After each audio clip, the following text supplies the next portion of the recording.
Hello guys, welcome to our channel need for UPSC by Aman. आज हम एक बहुत ही ज़्यादा इंपॉर्टेंट टॉपिक पर डिस्कशन करने वाले हैं जो कि बहुत ही ज़्यादा न्यूज़ में चल रहा है, द अरावली इशू। ये न्यूज़ में क्यों है? क्योंकि अभी सुप्रीम कोर्ट की एक जजमेंट आई थी कि जो भी अपना जो अरावली के पहाड़ हैं जो 100 मीटर से नीचे है उनको एज ए अरावली कंसीडर नहीं किया जाएगा, क्योंकि उन पे हर तरह की माइनिंग, हर तरह की डेवलपमेंट पॉसिबल है जो भी 100 मीटर से कम की हाइट के हैं। जो 100 मीटर से ऊपर हैं उन्हीं को सिर्फ हिल एज ए अरावली हिल माना जाएगा। तो इस डिसीजन ने बहुत ही ज़्यादा डिबेट शुरू कर दी है पूरे देश भर में। तो आइए इसको जानते हैं यूपीएससी पर्सपेक्टिव से कि हमारे लिए क्या इंपॉर्टेंट है अरावली में। द अरावली इशू, ये मैंने आपको बता दिया। The Aravalli the complex decade long conflict between environmental sorry environmental conservation and urban development and mining.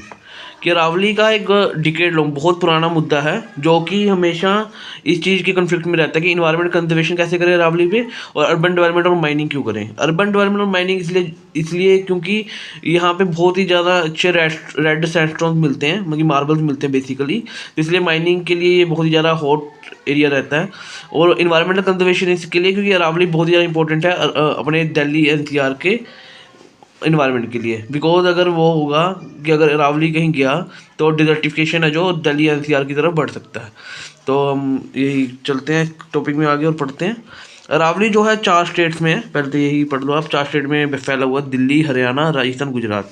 ये यहाँ से शुरू होता है अप्रोक्सीमेटली गुजरात से, ये पूरा राजस्थान कवर करता है। सबसे ज़्यादा पोर्शन का राजस्थान में है, फिर छोटा पोर्शन का हरियाणा में है, फिर यहाँ पे आके दिल्ली में आके ख़त्म हो जाता है। ये चार स्टेट में कवर करता है, गुजरात से लेके दिल्ली, हरियाणा, राजस्थान, गुजरात। अब हिस्ट्री पढ़ लेते हैं हम पहले अरावली की। हम बैकग्राउंड जान लेते हैं अरावली का कि अरावली कैसे फॉर्म हुए, ताकि हमें आज इनकी इंपॉर्टेंस पता लग सके कि इनकी इंपॉर्टेंस क्यों है इतनी ज़्यादा। और इनकी हिस्ट्री का ये भी फ़ायदा होगा कि हम प्री में या फिर मेन में अगर कोई क्वेश्चन आता है यूपीएससी का तो उसे टैकल कर सके। तो जो अरावली रेंज है ये ओल्डेस्ट फोल्ड माउंटेन सिस्टम है। जैसे कि आज हम बोलते हैं कि Himalaya the youngest fold mountain system. कि फोल्ड माउंटेन कैसे, जो दो ब्लॉक के टकराने से बने हैं, ऐसे फोल्ड से फॉर्म हुए हैं, ऐसे फोल्ड बाय फोल्ड से। तो ये अरावली है जो ओल्डेस्ट है, मतलब ये 2 बिलियन ईयर्स पहले ये अपना प्रोटेरोजोइक इयोन में बना था। जैसे हमने पढ़ा कि बहुत सारे एरर वगैरह होते हैं, तो ये प्रोटेरोजोइक इयोन में बना था। स्ट्रेच बैक करता है 2 बिलियन ईयर्स पहले, टू बिलियन ईयर अगो। अब जो सबसे पहले जब ये बनना शुरू हुआ था अरावली, तो सबसे पहले क्या हुआ था, 1.8 बिलियन ईयर अगो कोलाइजन हुआ था। कोलाइजन किसका हुआ था? दो कॉन्टिनेंटल ब्लॉक थे। कॉन्टिनेंटल ब्लॉक्स क्या होता है? तो ये जो दो कॉन्टिनेंटल ब्लॉक से मिलकर बना था, एक था बुंदेलखंड काटन, एक था मारवाड़ काटन, जो यहाँ पे लिखा हुआ है। ये कॉन्टिनेंटल ब्लॉक्स बेसिकली क्या होते हैं, ये ना लिथोस्फेरिक प्लेट्स होती हैं। लिथोस्फेरिक प्लेट्स कैसे, लिथोस्फेयर कंसिस्ट करता है अपना ये पूरा का पूरा जो अपना है ये क्रस्ट का और अपर मेंटल का, इन दोनों को मिला के जो प्लेट्स बनती हैं जो मूवमेंट कर रही है नीचे अपनी धरती में, जो मूवमेंट्स कर रही है जिनकी वजह से अर्थ क्वेक आता है, तो वो सारी लिथोस्फेरिक प्लेट्स होती हैं। और इन्हीं प्लेट से बने होते हैं ये ब्लॉक्स। तो ये दो ब्लॉक्स थे, बुंदेलखंड काटन और मारवाड़ काटन। ये दो प्लेट्स थी 1.8 बिलियन ईयर को कोलाइड करती हैं। और जो जैसे कि ये दो प्लेट है, बुंदेलखंड काटन लगा लो, ये मारवाड़ काटन लगा लो, इनके बीच में क्या था, इनके बीच में था ओशन। और जब इन्होंने कोलाइड किया तो कोलाइड करके ये दोनों एक दूसरे से टकराई, और जो ओशन बेसिन था वो ख़त्म हो गया। वो ओशन बेसिन ख़त्म हो गया और ये ऐसे एक शेप बन गई अपनी कि दोनों प्लेट्स कोलाइड होगी और एक के ऊपर एक आ गई, जिसकी वजह से अरावली फॉर्म हुई। इसको अरावली ओरिजिन भी कहा जाता है। Created towering mountain range as tall as modern Himalaya. मतलब कि ये अरावली जो है उस टाइम पे उतने ही टॉल थे जितने टॉल आज हिमालय हैं। ठीक है, आगे चलते हैं हम। ये मैंने एक यहाँ पे GIF लगाया था पर ये चल नहीं रहा, PPT में तो चल रहा था। ऐसे इसमें आप समझो कि एक ये कार्टन है जो हमने अभी बात करी, एक ये है, और ये दोनों जब टकराए तो यहाँ पे ये अरावली फॉर्म हो रहे हैं। ठीक है, ऐसे। अब जो अरावलीज हैं इन्होंने 3 जूलॉजिकल फेजेस देखे हैं। 3 जूलॉजिकल फेज कैसे कि इन्होंने 3 अलग अलग फेज में ये बड़े हुए हैं। तो आज ये हम तीनों फेज को पढ़ते हैं। और इनको डिस्टिंक्ट लेयर्स भी कहते हैं, 3 डिस्टिंक्ट लेयर और सुपर ग्रुप्स भी कहा जाता है। पहला जो फेज था आर्किन बेसमेंट, जो कि तकरीबन 2.5 बिलियन एगो था, जिसमें फाउंडेशन बना था। बिफोर माउंटेन अभी रोज नहीं हुए थे, क्योंकि फाउंडेशन कैसे बना था कि बहुत ही ज़्यादा पास आ चुके थे एक दूसरे के, बहुत ही ज़्यादा क्लोज आ चुके थे दोनों ब्लॉक्स और ये कोलाइड होने वाले थे, पर माउंटेन अभी फॉर्म नहीं हुए थे। ये इसकी मैंने इमेज भी लगाई है नीचे, आप देख सकते हो। ये देखो, ये मतलब कि इतने क्लोज आ चुके हैं कि पूरा जुड़ चुके हैं। ऐसे दो हैं, अब एक लग रहा है हमें, पर ये दो थे और ये बहुत ही ज़्यादा पास आ चुके हैं। आप ऐसे देख सकते हो, एक ये नीचे वाला पोर्शन देख सकते हो, एक ऊपर वाला पोर्शन देख सकते हो। और जो दूसरा फेस है इसका अरावली ऑर्गेनी, ये 1.8 बिलियन गोल था। फर्स्ट राइज हमने अभी ऊपर भी पढ़ा कि 2 बिलियन को अप्रॉक्सीमेटली राइज किए थे। तो फर्स्ट राइज जो मेन कोलाइजन वाला, जबकि मेन जैसे ये पास आगे से, तो अभी ये ऐसे ऐसे ऐसे जुड़ के, तो ये ऐसे ऐसे इनका राइज हो गया था कि अरावली फॉर्म होना चालू हो गए थे, जो हमें यहाँ दिखता है। ये देखिए, जब ये कोलाइड करके तो ये थोड़ा थोड़ा ऊपर उठना चालू हो गए। ये सारा, ये देखो, ये सारे क्रैक्स बनते जा रहे हैं क्योंकि ये दोनों कोलाइड कर रही है, दो प्लेट्स कोलाइड कर रही हैं। जो थर्ड फेज था वो दिल्ली ऑर्गेनिक 1.1 बिलियन को द सेकंड रेज इसलिए कहते हैं क्योंकि इसमें जो स्पेशली डिजीज फॉर्म है दिल्ली और हरियाणा में, तभी इसका नाम दिल्ली ऑर्गेनी है।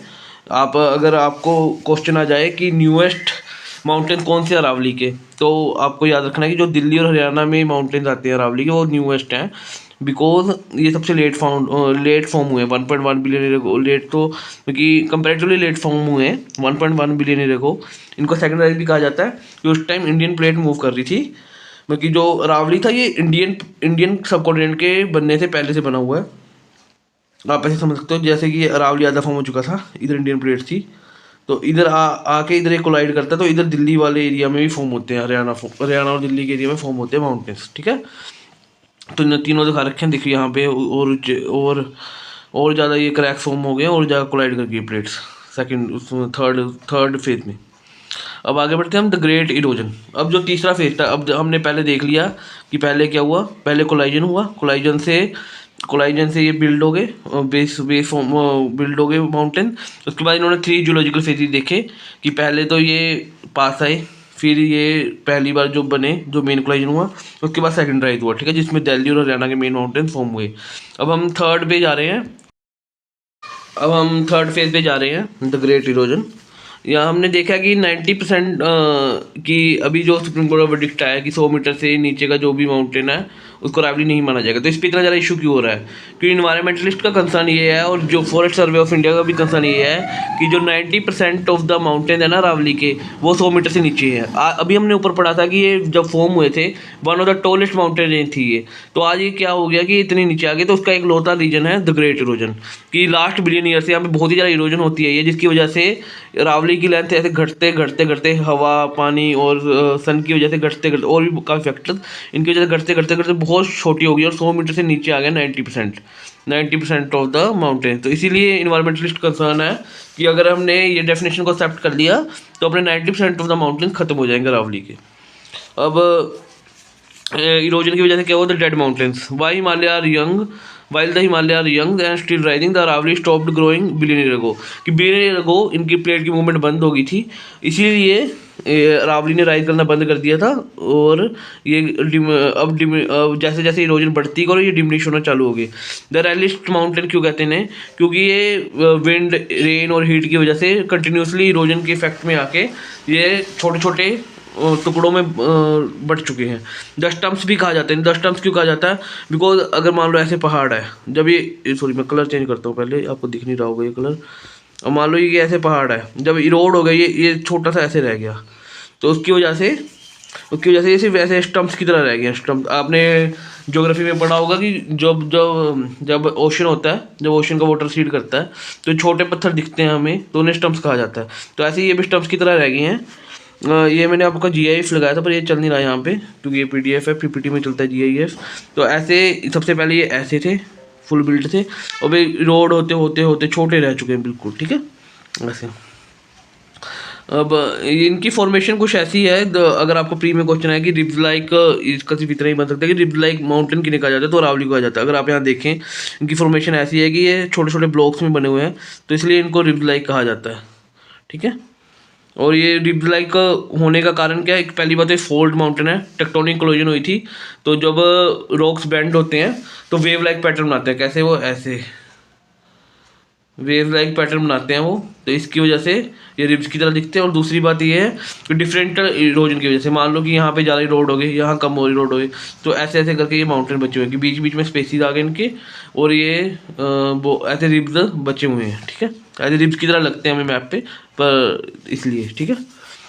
आप ये आयरनी देखोगे, रावली को लंग्स ऑफ दिल्ली एनसीआर कहा जाता है, और ये रिब्स की तरह है, जैसे अपने लंग्स को रिब्स प्रोटेक्ट करती हैं, तो वैसे ही आप इसको ऐसे याद रख सकते हो। अब जो करंट इशू है ये इतना एक्सलेट क्यों हुआ है, ठीक है, अब हम उसके बारे में जानते हैं।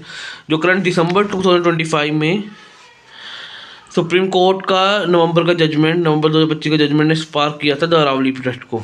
ये इतने प्रोटेस्ट क्यों चालू हो गए, क्योंकि दिसंबर 25 में new definition of Aravalli supreme court ने जो दी है, नवंबर 20 2025 में इनका आया था। न्यू रूल क्या है कि अरावली हिल उन्हीं को माना जाएगा जो कि 100 मीटर से ऊपर है अपने लोकल रिलीफ से। तो इसीलिए ये इतनी ज़्यादा न्यूज़ में आ गई, इतनी ज़्यादा प्रोटेस्ट हो रही रावली के खिलाफ, क्योंकि कंट्रोवर्सी ये है कि एक्सक्लूजन रिस्क होगा। पहली बात तो कि इन्वायरमेंटलिस्ट और फॉरेस्ट सर्वे ऑफ इंडिया कहता है कि जो मैंने आपको पहले बताया 90 to 99% ऑफ रावली जो है लोअर देन 100 मीटर है। तो इसकी मतलब कि इसका मतलब कि उन पर अर्बन डेवलपमेंट और माइनिंग शुरू हो जाएगी जो 90 to 99% ऑफ रावली है, जिसकी वजह से हमें रावली खोने का हमारे पे बहुत ज़्यादा खतरा आ जाएगा। लॉस ऑफ प्रोटेक्शन, उनका फॉरेस्ट स्टेटस लूज हो जाएगा अगर उनको इस डेफिनेशन अकॉर्डिंग माना गया, और यहाँ पे माइनिंग और रियल एस्टेट बहुत ही ज़्यादा बढ़ जाएगी, जिसकी वजह से जो अपने इतने पुराने माउंटेन है जो दिल्ली एनसीआर को बचा के रखते हैं उनको ख़त्म कर दिया जाएगा। अब जो इन्वायरमेंटलिस्ट को डेथ वारंट कह रहे हैं, डेथ वारंट कह रहे हैं अरावली का, क्योंकि ये फंक्शन है द बैरियर अगेन, जो मैंने आपको पहले बताया थार डेजर्ट की, थार डेजर्ट को इधर को ये बढ़ने नहीं देते अपनी दिल्ली एनसीआर की तरफ। तो इनका डेथ वारंट की तरह कंसीडर किया जा रहा है डेफिनेशन को। गवर्नमेंट का स्टांस क्या है यहाँ पे, गवर्नमेंट आर्ग्यू ये करता है कि यूनिफॉर्म डेफिनेशन हेल्प करेगा, कन्फ्यूजन को हटाएगा कि कोर एरिया कौन सा, फॉरेस्ट एरिया कौन सा। पर वो ये नहीं समझ पा रहे कि अगर ये डेफिनेशन को एक्सेप्ट कर लिया गया तो पूरा का पूरा रावली खतरे में आ जाएगा। अब हम आगे बढ़ते हैं।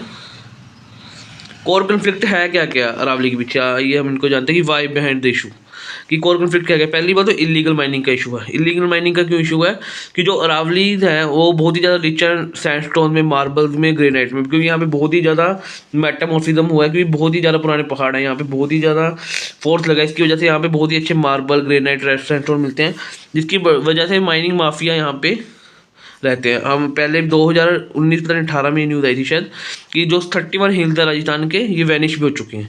लीगल बैटल में लीगल इसका सुप्रीम कोर्ट का स्टांस क्या हुआ था, इन्होंने बैन कर दिया माइनिंग को हरियाणा अरावलीज में 2002 से लेकर 2009 तक इन MC Mehta versus union of India case. ये भी इंपॉर्टेंट हो जाता है हमारे लिए, प्री में डायरेक्टली क्वेश्चन आ सकता है कि MC Mehta of union of India case किससे रिलेटेड है, या फिर अरावली केस कौन सा इनमें से, तो ये ऑप्शन में पक्का होगा। हाउएवर इलीगल माइनिंग कंटिन्यू रहती है और स्टेट है वो कंटिन्यूसली लूप होल फाइंड करती है कि लीगल माइनिंग रिस्टार्ट कर दी जाए, बिकॉज स्टेट को भी इसमें रिवेन्यू का वो होता है कि इससे बहुत ज़्यादा रिवेन्यू आएगा, क्योंकि ऐसे पत्थर कहीं मिलते नहीं है, जहाँ मिलते हैं वहाँ पे बहुत ही ज़्यादा अच्छी इंडस्ट्री बनती हैं, पर उसकी वजह से हमारी इलीगल माइनिंग और लीगल माइनिंग की वजह से हमारे अरावली को खतरा है, इसलिए सुप्रीम कोर्ट ने बैन कर दिया था।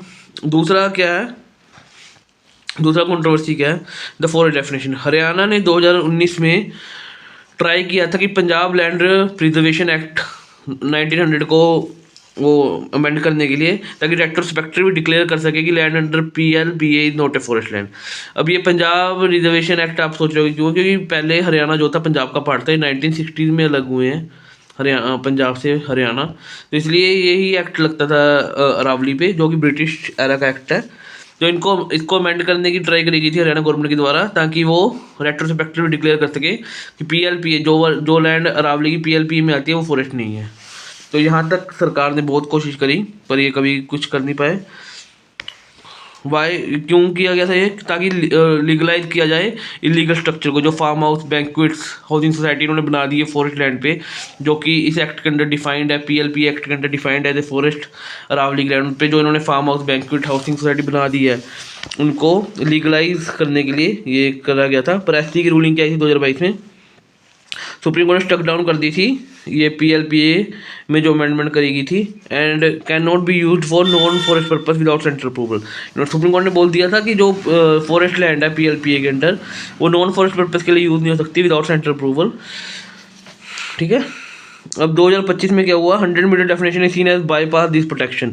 अब जो 100 मीटर डेफिनेशन है वो इस नज़रिए से देखी जा रही है कि वो इस सुप्रीम कोर्ट जजमेंट को बाईपास कर देगी, क्योंकि अब वो फिर फॉरेस्ट एरिया में आएगा ही नहीं, क्योंकि अगर उसको लेंथ पे मेजर करने के हम, ठीक है।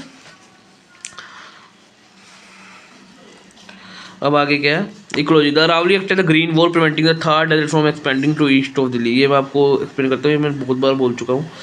ये देखो, ये अरावली था अपने, ये अपना रहा थार, ये रहा अपना दिल्ली एनसीआर का सारा रीजन, ठीक है। ये इधर थार को एक्सपेंड होने से बचाता है अपना अरावली। अरावली नेचुरल बैरियर की तरह काम करता है। तो अगर ये अरावली हट गए तो ये सारा थार डेजर्ट एक्सपेंड होता जाएगा और डिजर्टिफिकेशन हो जाएगा पूरे एरिया में, ठीक है। अब समझ पाओगे। सफारी प्रोजेक्ट, ये मेजर रिसेंट इशू है हरियाणा गवर्नमेंट का, प्रपोज किया था हरियाणा गवर्नमेंट ने कि world largest jungle safari park बनाया जाएगा अरावली में। इसको प्रमोट किया गया था eco tourism. Environmental argument, it will destroy the natural wildness कैसे डिस्ट्रॉय करेगा ये आपको मैं समझाता हूँ। जैसे अगर अरावली में हमने सफारी पार्क बनाया तो जो ट्रीज हैं, जो जंगल है, उसको क्लियर किया जाएगा, जो पहाड़ है उनको काटा जाएगा ताकि रोड्स बनाई जा सकें, तभी सफारी पॉसिबल होएगी। तो इसकी वजह से ये बहुत ही ज़्यादा इफेक्ट करेगा अरावली को, हमारी को। तो इसलिए इसका भी बहुत ही ज़्यादा डिबेट हुआ था इस पर भी, जब हरियाणा गवर्नमेंट ने अनाउंस किया था कि सफारी पार्क बनेगा, ठीक है। अब हम समरी देख लेते हैं कि हमने मेजर क्या क्या पढ़ा है इसमें अभी तक जो हमने पढ़ा है उसमें 2002 में सुप्रीम कोर्ट ने बैन की माइनिंग अरावली में, 2002 और 2009 के बीच में। 2018 में क्या हुआ, हमें रिपोर्ट आई है कि 31 हिल डिसअपियर हो गए राजस्थान से। 2019 में हरियाणा ने ट्राई किया PLPA अमेंड करने का और फॉरेस्ट लैंड को नॉन फॉरेस्ट लैंड डिक्लेयर करने का। 2022 में SC ने PLPA लैंड, जो PLPA एक्ट में जो अमेंडमेंट आई थी उसको रद्द कर दिया, ठीक है। 2024 में क्या हुआ, सेंटर ने प्रपोज किया कि 100 मीटर हाइट डेफिनेशन, जो कि सेंटर के डबल स्टैंडर्ड दिखाता है, ताकि वहाँ पे लीगल और इलीगल माइनिंग दोनों स्टार्ट कर सकें, जिसकी वजह से अरावली बिल्कुल ही खत्म हो जाएंगे और डिजर्टिफिकेशन बहुत ज़्यादा बढ़ जाएगा, ठीक है। अब 2025 में क्या हुआ, 2025 नवंबर 2025 में SC ने एक्सेप्ट कर लिया, जो इसने सेंटर ने डेफिनेशन दिया था वो सुप्रीम कोर्ट ने एक्सेप्ट कर लिया, जिसकी वजह से एक्टिविस्ट ने प्रोटेस्ट किया, क्योंकि 90% तो जो मैं आपको बता चुका हूँ, और जिसकी वजह से अब गवर्नमेंट को अपना स्टांस बदलना, कंप्लीटली तो नहीं बदला, पर अपने स्टांस पे वो बैकफुट पे गए हैं और रीथिंक कर रहे हैं। अब मैं आपको बताता हूँ कैसे। गवर्नमेंट ने एक प्रेस रिलीज जारी किया था 24 से 25 दिसंबर 2025 को अरावली इशू पे, ठीक है। प्रेस रिलीज किसके द्वारा इशू किया गया था, मिनिस्ट्री, ये अब हम सोल्यूशन पढ़ रहे हैं इसका कि इन्होंने गवर्नमेंट ने क्या स्टैंड लिया इस पर। Ministry of environment forest and climate change के द्वारा ये counter to save Aravalli protest, इस प्रोटेस्ट को काउंटर करने के लिए गवर्नमेंट ने अपना स्टांस क्लियर किया था। अब हम देखते हैं क्या कहा गवर्नमेंट ने इसमें। हेडिंग अनाउंसमेंट क्या था कि total freeze on new mining. Centre ने बोला है कि जितने भी अरावली स्टेट है, हरियाणा, राजस्थान, गुजरात, दिल्ली, इनको इम्पोज किया complete ban on granting any new mining licence, कि कोई भी न्यू माइनिंग लाइसेंस नहीं मिलेगा, कंप्लीटली बैन किया इस पर। 3 कंडीशन है। द कंडीशन क्या है इस पर, सॉरी 3 नहीं, द कंडीशन क्या है इस पर कि ये बैन कब तक रहेगा, Indian council of forestry research and education जब तक मैनेजमेंट प्लान नहीं बनाता सस्टेनेबल माइनिंग के लिए, तब तक ये इंटायर लैंड अरावली के लिए प्लान नहीं बनाता, तब तक ये बैन रहेगा। और जब इनका प्लान आ जाएगा उसके बाद ये डिसाइड करेंगे कि यहाँ पे माइनिंग कंटिन्यू करनी है नहीं करनी। पर ये भी गवर्नमेंट एजेंसी है, तो आप सोच सकते हो किस तरफ जाएगा इसका फैसला। बाकी देखते हैं कितना निष्पक्ष फैसला कर सकती है एजेंसी और क्या देती है, क्या अपनी स्टडी में बोलती है। प्रेस रिलीज में और क्या क्लैरिफाई किया, गवर्नमेंट ने इशू किया कि इस कॉन्ट्रोवर्शियल 100 मीटर डेफिनेशन हेयर को जस्टिफिकेशन, ऑफिशियल जस्टिफिकेशन दिया डेफिनेशन का। इकोलॉजिकल यूनिट अप्रोच, ये कह रहे हैं कि हम इकोलॉजिकल यूनिट अप्रोच लेके चलेंगे। गवर्नमेंट ने क्लेम किया कि definition protect the entire hill including the slopes and foot hill rather than just peak.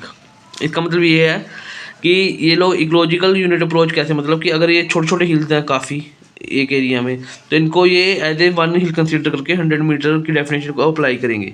इनका कहना ये है, अब ये जस्टिफाई कर रहे हैं बस अपने स्टेटमेंट्स को, पहले तो इनका कुछ और ही कहना था। 500 मीटर क्लस्टर रूल, वही जो मैंने आपको एक्सप्लेन किया कि मल्टीपल हिल को लेंगे 500 मीटर ऑफ ईच अदर, जो 500 मीटर की रेंज में होंगे और treated as single continuous Aravalli range protection के लिए, ठीक है। अभी देखते हैं।